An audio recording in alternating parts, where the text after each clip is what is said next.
बहुत समय पहले की बात है। भगवान श्री कृष्ण अपनी रानी सत्यभामा और रुक्मिणी के साथ द्वारका में रहते थे। सत्यभामा को अपनी सुंदरता और धन पर बहुत घमंड था। वो सोचती थी कि वो ही कृष्ण को सबसे ज्यादा प्रेम करती है और कोई उनकी बराबरी नहीं कर सकता। एक दिन नारद मुनि श्री कृष्ण के महल में आए। मुस्कुराकर उन्होंने सत्यभामा से कहा, सत्यभामा जी, क्या आप कृष्ण से सच्चा प्रेम करती हैं? सत्यभामा ने जवाब दिया, निस्संदेह, मैं ही उन्हें सबसे ज्यादा चाहती हूँ। नारद मुनि बोले, तो फिर एक परीक्षा दीजिए। आप श्री कृष्ण को दान कीजिए और फिर उन्हें अपने प्रेम से खरीद कर वापस पाइए। ये सुनकर सत्यभामा को थोड़ी हैरानी हुई, पर उसने सोचा कि उसके पास इतना धन है कि वो कृष्ण को कई बार खरीद सकती है। उसने सोने चांदी, हीरे जवाहरात सब बुलवा लिए। तुला तराजू लाई गई। एक तरफ श्री कृष्ण को बिठाया गया, दूसरी तरफ सत्यभामा ने हीरे मोती, सोने की गिन्नियां और कीमती रत्न रखे। पर श्री कृष्ण का पलड़ा हिला तक नहीं। वो और सामान मंगवाती रही।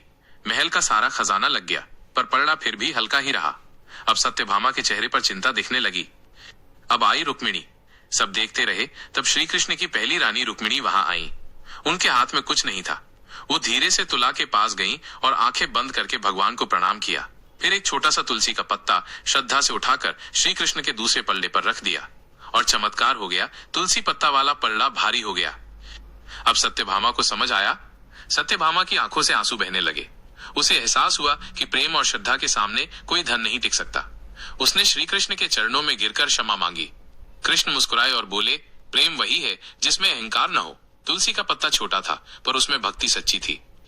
इस कथा से क्या सीख मिलती है? भगवान को धन, सोना या चांदी से नहीं पाया जा सकता। सच्चे प्रेम, श्रद्धा और भक्ति से ही कृष्ण प्रसन्न होते हैं। हमारी भक्ति भी तुलसी के पत्ते जैसी होनी चाहिए, साधारण पर सच्चे मन से।